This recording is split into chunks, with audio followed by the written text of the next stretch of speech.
ചെങ്ങായിമാരെ നമ്മളെ നാട്ടിലെ BJP കണ്ടല്ലോ ഇപ്പം പാറ്റേനെയും കൂറനെയും എന്തിനെയും എല്ലാ സാധനത്തിനെയും ജീവനുള്ളിനെയും ജീവനില്ലാത്തതിനെല്ലാം പേടിച്ചോടുന്ന അവസ്ഥയുള്ളത്. അതായത് നമ്മളെ നാട്ടിലെ യുവാക്കള് പുതിയതായിട്ട് തുടങ്ങിയ ഒരു അക്കൗണ്ട് ഉണ്ടല്ല, കോക്രോച്ച് ജനതാ പാർട്ടി, അതുമായി ബന്ധപ്പെട്ട് നടന്ന ചർച്ചയിലുണ്ടല്ല, ആ അക്കൗണ്ട് ഫോളോ ചെയ്യുന്നവരും ആ അക്കൗണ്ടിന് ഇഷ്ടപ്പെടുന്നവരൊക്കെ ഉണ്ടല്ല രാജ്യദ്രോഹികളാക്കാൻ നോക്കിയാ നമ്മളെ സംഖ്യയുടെ എല്ലാമായി നമ്മളെ ശങ്കുട്ടി ദാസിനുണ്ടല്ല, നമ്മളെ സന്ദീപ് വാര്യര് നല്ലോണം വയറ് നിറയെ കൊടുത്ത് എന്താണ് നമുക്ക് ആ മനോഹരമായ ചർച്ചയുണ്ടല്ല, ശങ്കുട്ടി ദാസിന് നമ്മളെ സന്ദീപ് വാര്യർ വയറ് നിറയെ കൊടുക്കുന്ന ആ മനോഹരമായ ചർച്ച കണ്ടിട്ട് വരാം. ബാക്കി എന്നിട്ട് സംസാരിക്കാം.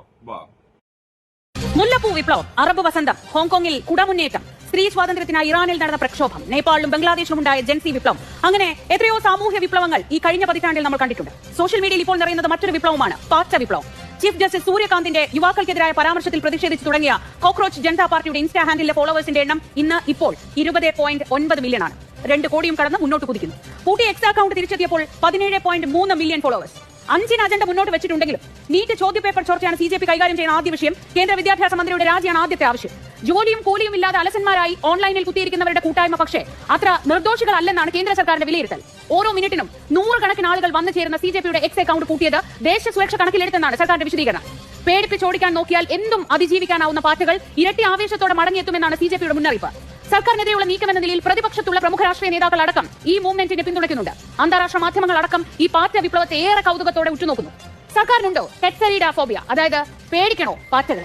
എങ്ങനെയാണ് ഭരണകക്ഷി എന്ന നിലയിൽ BJP ഈ ഇപ്പോഴത്തെ ഈ ഡിജിറ്റൽ മുന്നേറ്റത്തെ അല്ലെങ്കിൽ ഡിജിറ്റൽ വിപ്ലവം എന്ന് അവർ വിളിക്കുന്ന ഈ മുന്നേറ്റത്തെ കാണുന്നത്? അതിനോട് ഏതെങ്കിലും രീതിയിലുള്ള ആശങ്കയുണ്ടോ? അതുകൊണ്ടാണോ ഇവരുടെ എക്സ് അക്കൗണ്ട് പൂട്ടുന്ന അടക്കമുള്ള നടപടികളിലേക്ക് പോയതെന്നായിരുന്നു? അതേ തന്നെ ഈ ചർച്ചയിൽ പങ്കെടുക്കുന്ന കോക്രോച്ച് ജനതാ പാർട്ടിയുടെ പ്രതിനിധിയായി പങ്കെടുക്കുന്ന പെൺകുട്ടിയെ ഞാൻ അഭിനന്ദിക്കുകയാണ്.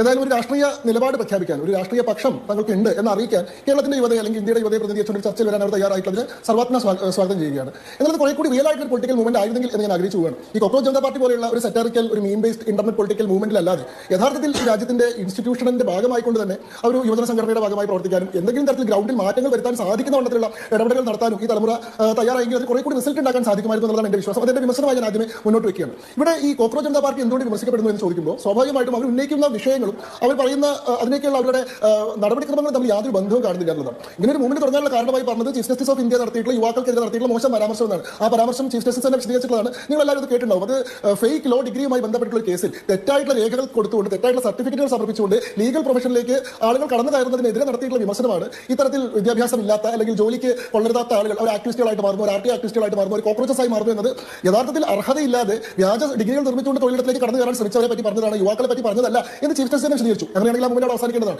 തീർച്ചയായിട്ടും ഇത് ഇന്ത്യയിലെ മുഴുവൻ രാഷ്ട്രീയ നേതൃത്വത്തിനും തീർച്ചയായിട്ടും ഈ വരുന്ന തലമുറ പലപ്പോഴും നമ്മളൊക്കെ അവർ രാഷ്ട്രീയവാദികളാണ്, അല്ലെങ്കിൽ അവർ TV ചർച്ചകൾ കാണാത്തവരാണ്, അല്ലെങ്കിൽ ഇന്നത്തെ രാഷ്ട്രീയത്തെ സംബന്ധിച്ച് അപഗ്രഥിക്കാത്തവരാണെന്നൊക്കെ നമ്മൾ ചിന്തിക്കാറുണ്ട്, വിചാരിക്കാറുണ്ട്. പക്ഷേ നമ്മളെക്കാൾ വളരെ കൂടുതൽ കൃത്യമായിട്ട് രാഷ്ട്രീയത്തെ നിരീക്ഷിക്കുകയും നോക്കിക്കാണുകയും അത് സംബന്ധിച്ച് അഭിപ്രായ രൂപീകരണം നടത്തുകയും ചെയ്യുന്നുണ്ട്. എന്നാൽ അവർക്കുള്ളിൽ അവരുടെ പ്രതിഷേധം, അവരുടെ നിലവിലുള്ള സിസ്റ്റത്തോടുള്ള അവരുടെ പ്രതിഷേധം അതൊരു കനലായി അവരുടെ ഉള്ളിൽ ഇങ്ങനെ ആളി കത്തുന്നുണ്ട് എന്നുള്ളതാണ് ഇപ്പോൾ നമ്മൾ തിരിച്ചറിയുന്നത്. ഇവിടെ ആ കുട്ടി പറഞ്ഞു, നിങ്ങൾ ശ്രദ്ധിച്ചില്ലേ, ഭയം ഉണ്ടായിരുന്നു. എന്താണ് ഭയം? നിലവിലെ സിസ്റ്റത്തിനെതിരെ, ഗവൺമെന്റിനെതിരെ പ്രതികരിക്കാനുള്ള ഒരു ഭയം ചെറുപ്പക്കാർക്കിടയിൽ ഉണ്ടായിരുന്നു, കുട്ടികൾക്കിടയിൽ ഉണ്ടായിരുന്നു. ആ ഭയം ആണ് വാസ്തവത്തിൽ ഇത്രയും കാലം പ്രതികരിക്കാൻ കഴിയാതെ പോയതിന് പുറകിൽ എന്നാണ് അവർ പറഞ്ഞത്. അത് സത്യമല്ലേ? ഒരു ഭയത്തിന്റെ അന്തരീക്ഷം നമ്മുടെ രാജ്യത്തുണ്ടായിരുന്നു. പ്രതികരിക്കുന്നവരെ, പ്രതിഷേധിക്കുന്നവരെ കള്ളക്കേസിൽ കൊടുക്കുകയും കേന്ദ്ര ഏജൻസികൾ ഉപയോഗിച്ചുകൊണ്ട് ഭീഷണിപ്പെടുത്തുകയും അവരെ നിരന്തരമായി വേട്ടയാടുകയും അവരെ രാജ്യദ്രോഹികളെന്ന് മുദ്രകുത്തുകയും അവർക്കെതിരായിട്ടില്ലാത്ത ആക്ഷേപങ്ങൾ മുഴുവൻ ഉന്നയിക്കുകയും ചെയ്യുന്ന എല്ലാ തരത്തിലുള്ള മസിൽ പവറും അധികാരവും ഉപയോഗിച്ചുകൊണ്ട് എതിർശബ്ദങ്ങളെ അടിച്ചില്ലാതാക്കുന്ന ഒരു പ്രവണത നമ്മുടെ രാജ്യത്ത് കഴിഞ്ഞ കുറേ വർഷങ്ങളായിട്ട് തുടരുകയാണ്. അതിന്റെ ഭാഗമായിട്ട് നമ്മുടെ ഒരു സിസ്റ്റം മുഴുവൻ മാറി. അതായത് പ്രതിഷേധിക്കുന്നവരെ മുഴുവൻ ആക്ഷേപിക്കുന്നതിലേക്ക് സിസ്റ്റം മുഴുവൻ മാറിയതുകൊണ്ടാണ് ഇപ്പോൾ പ്രതിഷേധം കൂടുതൽ ശക്തമായി ഡിജിറ്റൽ പ്രതിഷേധമായിട്ട് മാറിയത്. വളരെ ഉത്തരവാദിത്തപ്പെട്ട സ്ഥാനത്തിരിക്കുന്ന ഒരു വ്യക്തിയിൽ നിന്ന് ഈ നാട്ടിലെ യുവതലമുറ മുഴുവൻ പാറ്റകളെ പോലെയാണ്, അതല്ലെങ്കിൽ പരാന്നഭോജികളാണ് എന്നൊക്കെ വിളിക്കുമ്പോൾ അവർക്കുണ്ടായിട്ടുള്ള ഇൻസൾട്ട് എത്ര വലുതാണ്, എന്തുമാത്രം വലിയ അപമാനമാണ് ഈ നാട്ടിലെ യുവതലമുറയോട് അവർ ചെയ്തിട്ടുള്ളത്. തീർത്തും ഉത്തരവാദിത്തരഹിതമായി, ഉത്തരവാദിത്ത ബോധമില്ലാതെ ഇത്തരം ആളുകൾ നടത്തുന്ന പ്രസ്താവനകളാണ് സമീപകാലത്ത് മുഴുവൻ ഈ നാട്ടിൽ പ്രശ്നങ്ങൾ ഉണ്ടാക്കിയിട്ടുള്ളത്. നിങ്ങൾ പരിശോധിച്ചാൽ മതി. അപ്പോൾ നിലവിലിരിക്കുന്ന എസ്റ്റാബ്ലിഷ്മെന്റിന് വേണ്ടി ആ എസ്റ്റാബ്ലിഷ്മെന്റിന്റെ ആളുകളായിട്ട് ചമഞ്ഞുകൊണ്ടിരിക്കുന്ന ഉന്നത സ്ഥാനത്തിരിക്കുന്നവർ നടത്തുന്ന തീർത്തും തെറ്റായിട്ടുള്ള അല്ലെങ്കിൽ തീർത്തും അനഭിലഷണീയമായിട്ടുള്ള ഇത്തരം പ്രസ്താവനകൾ ഈ നാട്ടിലെ കുട്ടികളെ, ചെറുപ്പക്കാരെ വല്ലാതെ പ്രകോപിപ്പിച്ചിരിക്കുന്നു എന്നതിന്റെ തെളിവാണ് പുറത്തു വന്നത്. ഇത് വാസ്തവത്തിൽ ശ്രീ രാഹുൽ ഗാന്ധി എത്രയോ കാലമായി പറഞ്ഞുകൊണ്ടിരിക്കുന്ന, അദ്ദേഹം നാട്ടിൽ പ്രചരിപ്പിച്ചുകൊണ്ടിരിക്കുന്ന, അദ്ദേഹം നാട്ടിലെ ചെറുപ്പക്കാരോടും കുട്ടികളോടും പറഞ്ഞുകൊണ്ടിരിക്കുന്ന കാര്യമില്ലേ? ഈ നാട്ടിലെ തൊഴിലില്ലായ്മയെക്കുറിച്ച്, അതല്ലെങ്കിൽ കേന്ദ്ര സർക്കാരിന്റെ അസഹിഷ്ണുതയെക്കുറിച്ച്, അഭിപ്രായ സ്വാതന്ത്ര്യമില്ലായ്മയെക്കുറിച്ച്, ഈ നാടിന്റെ ഭരണഘടന മുന്നോട്ട് വയ്ക്കുന്ന എല്ലാ മൂല്യങ്ങളെയും ലംഘിച്ചുകൊണ്ട് ഈ അടിച്ചമർത്തലൂടെ നാട് ഭരിക്കുന്നതിനെ കുറിച്ചൊക്കെ ശ്രീ രാഹുൽ ഗാന്ധി നിരന്തരം പറഞ്ഞുകൊണ്ടിരിക്കില്ലേ? വോട്ട് ചോരിയെ കുറിച്ച് അതിനൊക്കെ ഇൻസ്റ്റാഗ്രാമിൽ വലിയ പിന്തുണയും ഇന്നത്തെ തലമുറ കിട്ടിയിട്ടില്ല. നോക്കൂ, ഇപ്പോൾ പുറത്ത് വന്നിട്ടുള്ള പ്രതിഷേധത്തിന്റെ ആകെ തുക എന്ന് പറയുന്നത്, ഈ പ്രതിഷേധം ഇത് എന്നായാലും പുറത്ത് വരേണ്ടതാണ്. ഇതിങ്ങനെ ഈ ആളിക്കത്തുന്ന ഉള്ളിൽ ഇങ്ങനെ പുകഞ്ഞുകൊണ്ടിരിക്കുന്ന അഗ്നിപർവ്വതം പോലെ പുകഞ്ഞുകൊണ്ടിരിക്കുന്ന നരേന്ദ്രമോദി സർക്കാരിനെതിരായിട്ടുള്ള വലിയ പ്രതിഷേധം ഒരു നിമിഷത്തിൽ അത് ആളിക്കത്തും പുറത്തേക്ക് വരുമെന്നുള്ളതിൽ ഒരു സംശയമില്ല. അത് ഏത് മൊമെന്റ് എന്നുള്ളത്, ആ ട്രിഗറിംഗ് മൊമെന്റ് ആണ് നമ്മൾ പ്രതീക്ഷിച്ചത്. അത് സ്വാഭാവികമായിട്ടും ആ ഇന്നത്തെ ചെറുപ്പക്കാരായിട്ടുള്ള കുട്ടികൾക്കിടയിൽ ഈ കാര്യങ്ങളെക്കുറിച്ച് ബോധവൽക്കരണം നടത്തിയതിന് പുറകിൽ, അത് ജനങ്ങളുടെ സംസാര വിഷയമാക്കിയതിന് പുറകിൽ ശ്രീ രാഹുൽ ഗാന്ധിക്ക് വലിയ പങ്കുണ്ട് എന്നൊക്കെ ഒരു സംശയം വേണ്ട. അതിന്റെ ട്രിഗറിംഗ് മൊമെന്റ് ആയിട്ട് വന്നത് വലിയ ഉത്തരവാദിത്തപ്പെട്ട സ്ഥാനത്തിരിക്കുന്ന ഒരു വ്യക്തി നടത്തിയുള്ള പരാമർശമാണ്. അത് സ്വാഭാവികമായിട്ട് സറ്റയർ മൂവ്മെന്റ് ആയിട്ട് മാറി. അത് വന്നത് ഇങ്ങനെയാണെന്ന് മാത്രം.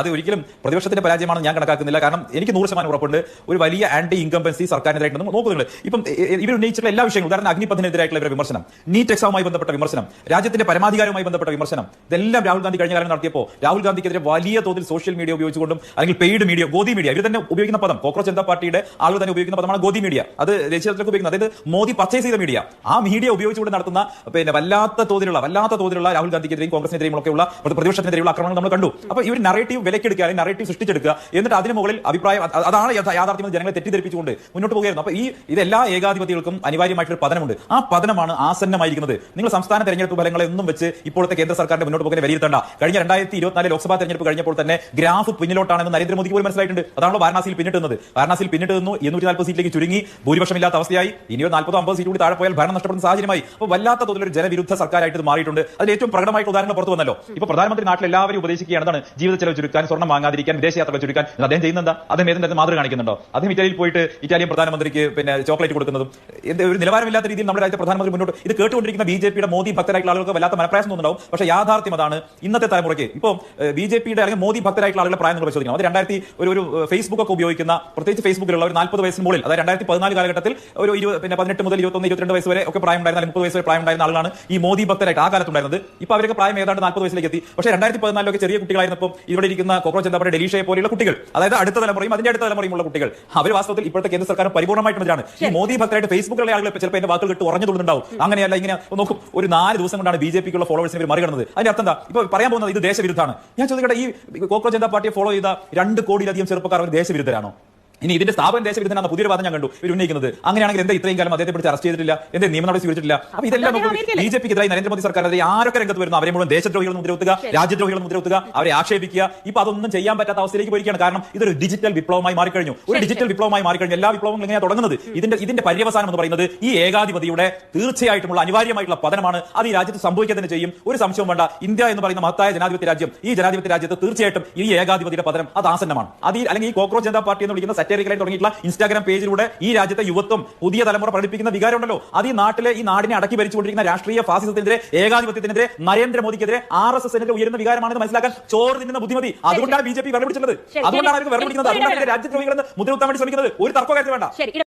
സന്ദീപ് വാര്യരുണ്ടല്ലോ, നമ്മളെ നാട്ടിലെ സംഖ്യക്ക് വയറും നിറയെ കൊടുക്കുമ്പോൾ അതേ സംഖ്യകളെ രക്ഷിക്കാൻ വേണ്ടി ഈ ചർച്ചയ്ക്ക് വന്ന് നമ്മൾ ശങ്കുട്ടിദാസില്ലേ അവിടെ ചത്ത പോലെ ഇരിക്കുന്നു. നമ്മളെ നാട്ടിലെ ബിജെപിക്കാർക്കുണ്ടല്ല എല്ലാത്തിനെയും, ഞാൻ നേരത്തെ പറഞ്ഞേ, എല്ലാത്തിനെയും പേടിയാണ്. ജീവനുള്ളതിനെയും ജീവനില്ലാത്തതിനെയും ഒക്കെ പേടി അവർക്ക് ഇപ്പോ. അതുകൊണ്ടാണല്ലോ കുറച്ച് യുവാക്കൾ കൂടിയിട്ട് ഒരു അക്കൗണ്ട് തുടങ്ങിയപ്പം ആ അക്കൗണ്ടിനാ ഇന്ത്യയിലെ യുവാക്കൾ മൊത്തം ഫോളോ ചെയ്യുമ്പോൾ ഈ സംഖ്യകൾ പേടിച്ചിട്ട് അതൊക്കെ പൂട്ടിക്കാൻ നോക്കുന്നത്. പക്ഷെ എന്താ ചെയ്യാ, ഒരു അക്കൗണ്ട് പൂട്ടിയിട്ട് പുതിയ അക്കൗണ്ട് ആ യുവാക്കൾ തുടങ്ങിയപ്പോ ആ പൂട്ടിയ അക്കൗണ്ടില്ലേ അതിന്റെ 10 മടങ്ങാണ് ഇപ്പോഴില്ല ആ അക്കൗണ്ടിനെ ഫോളോ ചെയ്യുന്നത്. അതോടുകൂടി ഈ അക്കൗണ്ട് പൂട്ടിക്കാൻ നോക്കിയ സംഖ്യയിലുണ്ടല്ല നാണം കെട്ടി നാറി. ഒന്നാമതേ അവരുണ്ടല്ല പേടി തൊണ്ടമാർന്നുള്ള പേരും വന്ന് ഇപ്പോഴാണെങ്കിൽ നാണം കെട്ടി നാറി മെഴുകിയിരിക്കുന്ന സംഖ്യകൾ. എന്നിട്ട് ഇപ്പൊ സംഖ്യകൾ എന്താ പറയുന്നറിയാം, ആ അക്കൗണ്ട് ഫോളോ ചെയ്യുന്നവരൊക്കെ ഉണ്ടല്ല അവരൊക്കെ രാജ്യദ്രോഹികളാണെന്ന്. ഞാനൊരു കാര്യം പറഞ്ഞെ, യഥാർത്ഥ രാജ്യസ്നേഹികളുണ്ടല്ല അവരൊക്കെ തീവ്രവാദികളാക്കിയും യഥാർത്ഥ ചാരന്മാരല്ലേ അവരൊക്കെ നമ്മൾ വലിയ രാജ്യസ്നേഹികളാണെന്ന് പറഞ്ഞ ഈ കട്ടകാലത്തുണ്ടല്ല, ഈ കട്ടകാലത്ത് ഇതുപോലെ യുവാക്കൾ തുടങ്ങുന്ന ഈ കൂട്ടായ്മയിലെ, ഈ കൂട്ടായ്മ